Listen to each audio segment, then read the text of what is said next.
Salut les players, on se retrouve pour une nouvelle vidéo. Le PSG qui cale encore, le PSG qui décidément vit une semaine noire puisque ils enchaînent avec un match nul ce soir à Nice, un but partout. Anderson, c'était compliqué encore aujourd'hui. Hein. Bah écoute, hein, j'ai l'impression que c'est aussi compliqué pour le Paris Saint-Germain que pour le Real Madrid. Très difficile. Voilà, je pense qu'on est dans la même galère là. On va se soutenir, on va se soutenir ensemble. On va se serrer les coudes.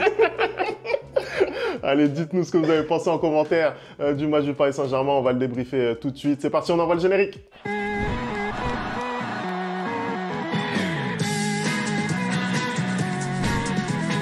Allez les replayers, on espère que vous allez bien. On va enchaîner tout de suite avec le débrief. C'est vrai que ça a été une semaine compliquée pour le Paris Saint-Germain qui se solde de manière encore très difficile. Ce soir à l'Alliance Riviera, Anderson, t'as pensé quoi de ce match? On attendait une réaction après la défaite à l'Emirates Stadium. T'as pensé quoi du match des Parisiens? Déjà, j'aimerais quand même qu'on remette les choses dans leur contexte parce qu'il y a eu énormément de bruit sur cette défaite du Paris Saint-Germain à Arsenal, alors que Arsenal, c'est quand même une grosse équipe. Hein. Arsenal est quand même deuxième depuis quelques années maintenant en Première Ligue, donc c'est pas non plus un cataclysme ce qui s'est passé. Il faudrait pas remettre tout en question. Hein. Donc, sachant que le match d'avant à Rennes, on disait que ouais, Paris Saint-Germain, c'était fantastique ce qu'il produisait. Donc voilà, déjà on va commencer là-dessus. Le match de ce soir, bah moi j'ai été surpris. J'ai été surpris par la prestation qu'a livré Nice en première période et même en fin de deuxième mi-temps aussi, parce que pour une fois, hein, pas pour une fois, je le vois de plus en plus en Ligue 1, il y a des équipes qui osent regarder le Paris Saint-Germain droit dans les yeux. Et Nice a, ce soir, regardé le Paris Saint-Germain droit dans les yeux. C'est-à-dire qu'ils sont venus avec leur tactique, avec leur plan de jeu. Hein. D'où la différence de ce que je te disais la dernière fois par rapport à Ancelotti. Il y a une tactique qui est mise en place. Il y a certes une formation je crois que c'était un 3-4-3, hein, mais dans le jeu, tu vois très rapidement qu'il y a une tactique, qu'il y a de la suite dans les idées. C'est-à-dire quoi? Des jeux avec des passes très courtes, des dédoublements dans le dos des défenseurs, hein, une projection vers l'avant hyper rapide en contre-attaque. Voilà ce qu'on appelle une tactique et ils ont mis en difficulté le Paris Saint-Germain, mais énormément dans cette première mi-temps. Hein, d'ailleurs, j'ai trouvé qu'ils avaient mal négocié certains contres parce qu'ils auraient pu, avec les meilleurs choix, notamment de Boga ou encore de Guessant, avoir l'avantage, genre 2-0 peut-être même pour Nice dans cette première mi-temps. Donc franchement, moi je suis content parce que j'ai vu un beau match. J'ai vu un très beau match. Ça commence à faire une très bonne pub pour la Ligue 1. Hein. Il faut qu'on arrête d'appeler la Ligue 1 la Farmer League quand on voit les résultats de Lille en Ligue des Champions, quand on voit que Brest est deuxième en Ligue des Champions, hein, et quand on voit la prestation que nous ont offert Nice et le Paris Saint-Germain ce soir, il faut qu'on arrête avec la Ligue 1 Farmer League. Voilà. Après, ça fait 1 an et demi, 2 ans que c'est beaucoup mieux pour les clubs français en Europe. Hein. Mais pour revenir sur le match de ce soir, effectivement, tu l'as dit, une équipe de Nice très joueuse à domicile. Ils avaient besoin de points hein, en Ligue 1.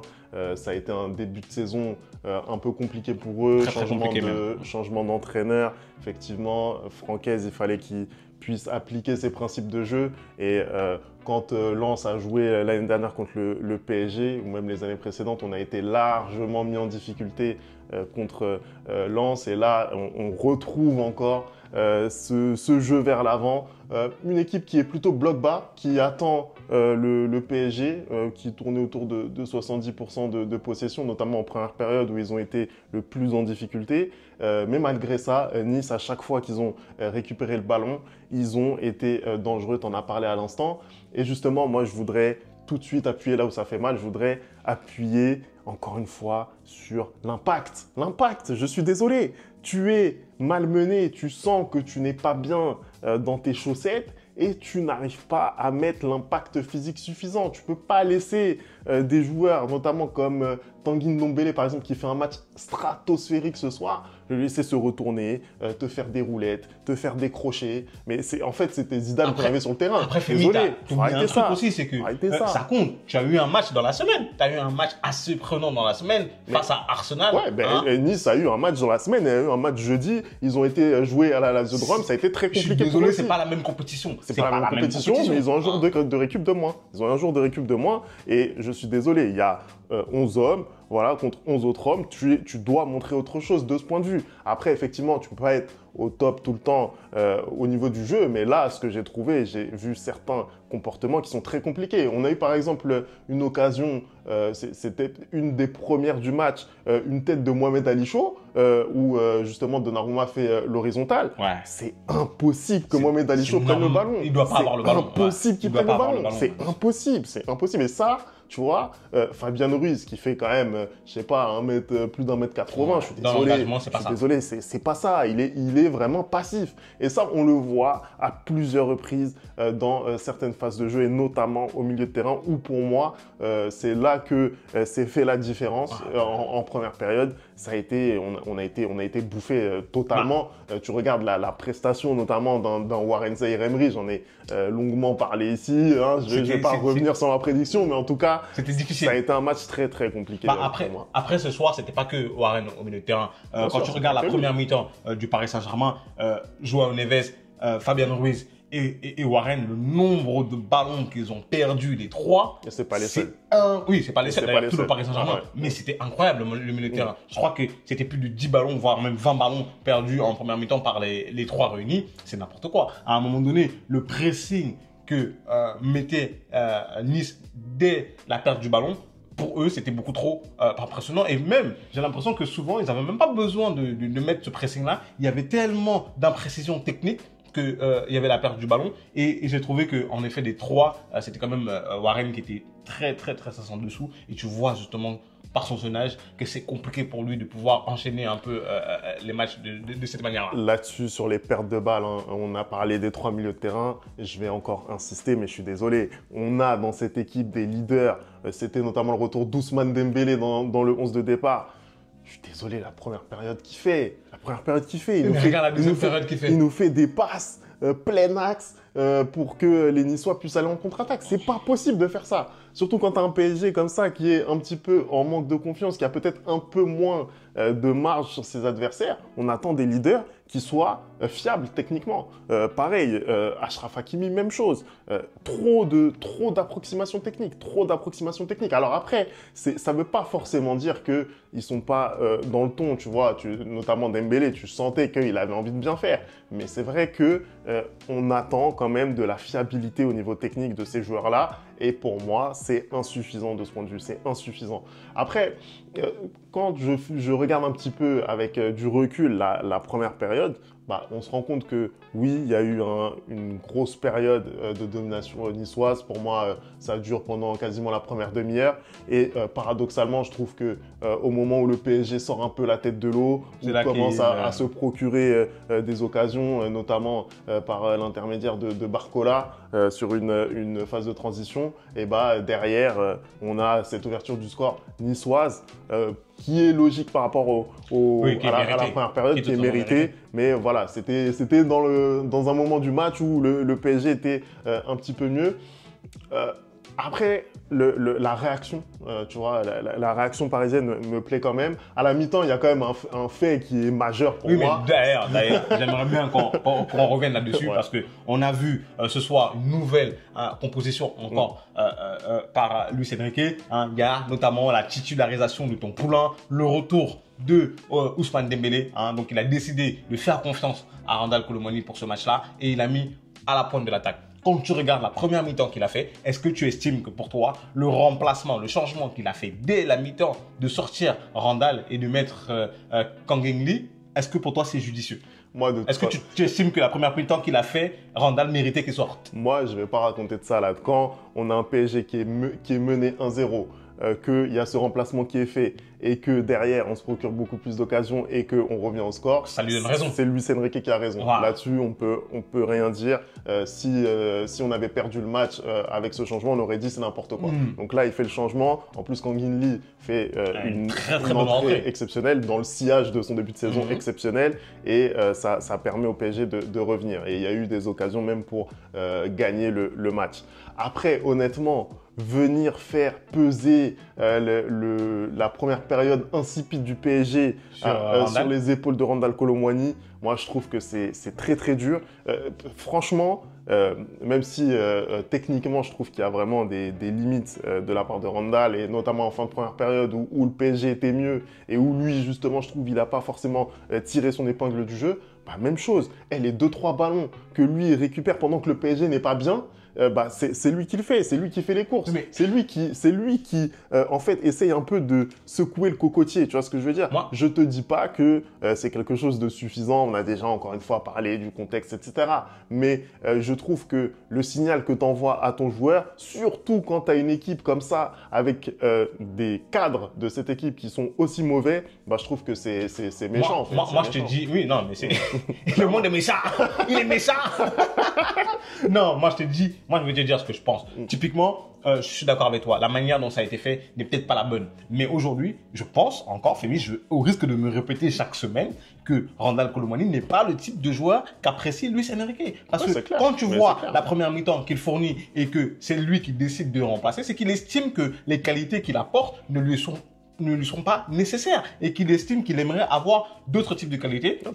Et c'est celle-là que amène Kang In Lee, c'est celle-là qu'amène Asensio. Peut-être que c'est celle-là qu'amènera aussi Gonzalo Ramos quand il sera de retour. Mais force de constater qu'en deuxième mi-temps, il a raison parce que le jeu parisien, il est beaucoup plus rapide, il est beaucoup plus accéléré par la présence de Kang In Lee. Et c'est-à-dire que tu vois un jeu beaucoup plus technique. Aujourd'hui, Randal, il a trop de problèmes techniques. Il a des problèmes, le B.A.B.A. en fait. Moi, j'ai le même à Madrid, qui est arrivé et qui ne sait plus faire le B.A.B.A. C'est-à-dire qu'un contrôle, c'est compliqué. Une passe, c'est compliqué. Je suis désolé, il fait des efforts, mais ça ne suffit plus. Ça ne suffit pas. Et quand tu veux, plaire à un entraîneur, tu dois faire beaucoup plus. Aujourd'hui, il n'a totalement pas la confiance de l'entraîneur. Par contre, je suis d'accord que le changement qu'a fait Luis Enrique, là, si tu as un joueur qui n'est déjà pas en confiance, là, tu viens de l'anéantir.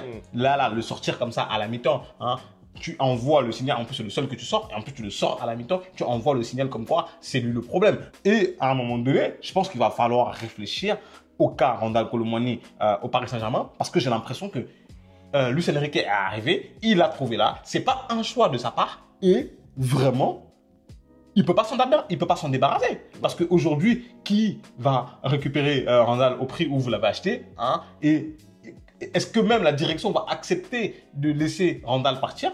C'est compliqué. Moi, je pense que, en tout cas, il ne rentre pas dans les plans de Luis. Et aujourd'hui, il faut qu'il aille trouver son bonheur ailleurs. Soit il écoute de nouveau son pasteur et il va chercher son bonheur ailleurs, ou soit il travaille mieux pour rentrer dans les qualités qu'espère Luis Enrique de lui demain. Voilà. Non, c'est clair que Luis Enrique ne compte pas sur lui. Je pense que là, le message est très clair. Pour autant, moi, je pense quand même qu'il a quelque chose à apporter à ce PSG-là. Moi, j'en doute. Peut-être aussi que il doit se faire une idée, se faire une raison et évoluer peut-être davantage sur le côté droit, peut-être avoir plus un rôle de doublure d'Ousmane Dembélé. Mais en tout cas, c'est sûr qu'il faut changer quelque chose pour Randal parce que dans ces conditions, c'est vrai que ça devient très, très compliqué. On n'a pas parlé au final de Bradley Barcola parce que... Lui aussi, il avait des matchs assez difficiles. C'est très compliqué pour lui, encore une fois, dernièrement. Ce soir, à l'image de l'équipe, première période insipide, on le voit quasiment pas, il est très bien muselé par la défense niçoise, notamment par Klose, puisque c'est lui qui était en vis-à-vis. Et en deuxième période, c'était beaucoup mieux pour lui, Anderson. Bah oui, mais je pense que moi, le souci que j'ai avec mon chouchou un peu parisien, c'est qu'il commence à devenir prévisible. Et j'ai peur qu'il ait une carrière un peu à la Kylian Mbappé. C'est-à-dire qu'il a besoin aujourd'hui de un peu varier son jeu parce que en première mi-temps, comme tu dis, il est très bien muselé. Pourquoi? Parce qu'on commence à savoir comment il joue. On commence à savoir qu'il a besoin de profondeur il a besoin d'espace pour pouvoir prendre justement cette profondeur-là et se créer des occasions. À partir du moment où tu le bloques dans ça, il fait plus grand-chose. Donc je pense qu'aujourd'hui, Bradley, il n'est pas encore à un tournant de sa carrière parce qu'il est super jeune, mais je pense qu'il doit déjà commencer à bonifier sa palette, à rajouter quelques éléments. C'est-à-dire, comme il dit Thierry Henry, jouer de haut but, jouer en remise, partir en profondeur de temps à autre, être dans le 1 contre 1, tu vois, pour que vraiment son jeu soit imprévisible. Un peu à la manière d'un Vinicius Junior. C'est-à-dire qu'on ne sait pas, ça se trouve, il va décaler le ballon frappé, peut-être qu'il va décaler, faire un passement de jambe, mais il faut qu'il soit beaucoup moins prévisible pour justement nous offrir des prestations comme en deuxième mi-temps. Parce que pour moi, aujourd'hui, je pense que vraiment les deux côtés, à savoir Dembélé et Bradley Barcola, en attaque, ce sont vraiment les points positifs du Paris Saint-Germain et ce sont vraiment les points forts du Paris Saint-Germain cette saison. Après, sur Barcola, je suis même pas certain que, tu vois, il rentre un jour dans les caractéristiques d'un Vinicius Junior ou même d'un Ousmane Dembélé, parce que je pense que Bradley Barcola, il n'a pas des qualités naturelles qui sont exceptionnelles du point de vue du dribble, je pense. Je pense que c'est quelqu'un qui est très intelligent, en fait. Il a vraiment un QI foot qui est vraiment au-dessus, je pense. D'ailleurs, on le voit même sur les matchs où il est moins bon, bah, il fait assez peu d'erreurs finalement. Il essaye de jouer avec ses partenaires, il ne force pas le jeu. Donc ça, c'est le signe d'un joueur qui est plutôt intelligent. Moi, je pense que voilà, il n'a pas les qualités d'élimination de grands joueurs qui sont à son poste. Mais il va devoir les avoir à un moment donné. Moi, je pense que c'est plutôt un joueur d'espace. C'est plutôt quelqu'un, voilà, sur phase de transition qui fait très très mal. C'est quelqu'un de chirurgical aussi, je pense, devant la cage. Je pense que c'est quelqu'un qui a une faculté à faire le bon geste au bon moment. Mais voilà, pour éliminer, surtout dans le foot d'aujourd'hui, c'est très compliqué, très très compliqué. Et Barcola, de ce point de vue, je ne sais pas si ça sera ce joueur-là. Moi, je pense pas. Ça l'empêchera peut-être pas d'avoir une bonne carrière, tu vois. Mais non, après c'est compliqué. Quand tu bases ton jeu uniquement sur l'espace et la vitesse, c'est très très difficile. Mais justement, je pense que après, c'est aussi quelqu'un qui va savoir s'effacer pour le collectif. C'est quelqu'un qui va pas vouloir forcément faire la différence à lui tout seul. Tu vois ce que je veux dire? J'ai l'impression qu'on est en train de faire un parallèle avec un certain joueur. Alors que on dit même pas son nom. Mais c'est même pas forcément lié à Kylian en fait. C'est même pas forcément lié à lui, tu vois. Moi, pour te dire la vérité, je pensais davantage à Dembélé qu'à Mbappé, tu vois. Mais c'est vrai que Barcola, pour moi, il n'a pas les facultés d'élimination de ces deux gars-là, tu vois. Et donc, il va devoir jouer autrement. Est-ce qu'il va réussir à s'adapter? Parce qu'effectivement, là, on a vu maintenant les défenses, qu'est-ce qu'elles font? Elles positionnent deux gars sur lui, c'est terminé. Il n'y a plus de Barcola. Donc, effectivement, il va devoir jouer différemment. Même aujourd'hui, sa deuxième période, elle est meilleure. Après, ça coïncide aussi, je pense, avec un gros coup de moins bien physique côté niçois. Mais bon. Non, après, oui, c'est vrai. Tous les efforts qu'ils ont fournis en première mi-temps, d'ailleurs, la ligne d'attaque, que ce soit Guessant, que ce soit Shaw, que ce soit Boga. Mais waouh, le match qui sort, le match de Boga ce soir, c'est extraordinaire. Là, c'était pas Jérémy Boga. C'était Jérémy Doku aujourd'hui.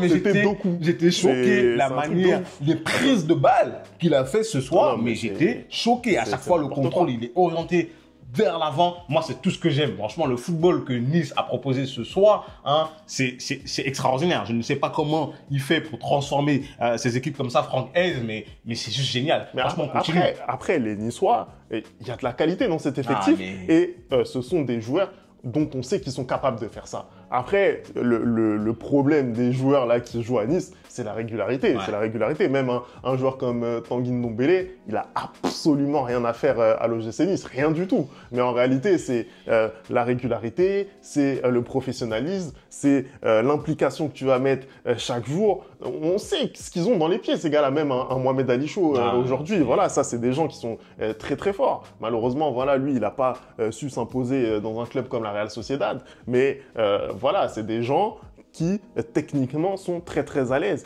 Ils savent faire avec un ballon. Maintenant, il faut pouvoir le montrer sur la durée et c'est ce qui va faire que Nice pourra aller jouer une place européenne encore une fois. En tout cas, bravo à eux ce soir. Franchement, un très très très beau match de la part des Niçois. J'ai vraiment apprécié. Dans la globalité, j'ai aimé le match. Dans la première mi-temps, j'ai trouvé que c'était beaucoup plus Nice. En deuxième mi-temps, j'ai trouvé que le Paris Saint-Germain était très très bien revenu et que Luis Enrique, justement, il avait fait les bons changements pour que son équipe puisse être bien huilée et puisse aller arracher ce point du match nul. Donc, bravo aux deux équipes. Hein, vraiment, j'ai apprécié le match et c'est enfin la trêve internationale. Donc, le football africain revient bientôt sur la chaîne. Voilà, un grand professionnel, un très grand professionnel, ce gars. Désolé d'aimer mon continent, Fémi. Désolé d'aimer mon continent. Non, toi, tu aimes le continent. Tu aimes le continent. Non, j'aime mon continent. Merci d'avoir regardé cette vidéo. On n'oublie pas les bonnes habitudes. @ le replay foot, comme vient de le dire Anderson. La trêve internationale arrive. On sera au rendez-vous avec des débriefs des plus grosses nations africaines. Il faut qu'on arrête de dire ça d'ailleurs. Ça le fait mal pour les petites nations. Mais il n'y a pas de petites nations. Y a que donc tu as la débrief de Afrique, c'est ça? La démagogie. Bien vu. Allez, on se retrouve très vite. Ciao.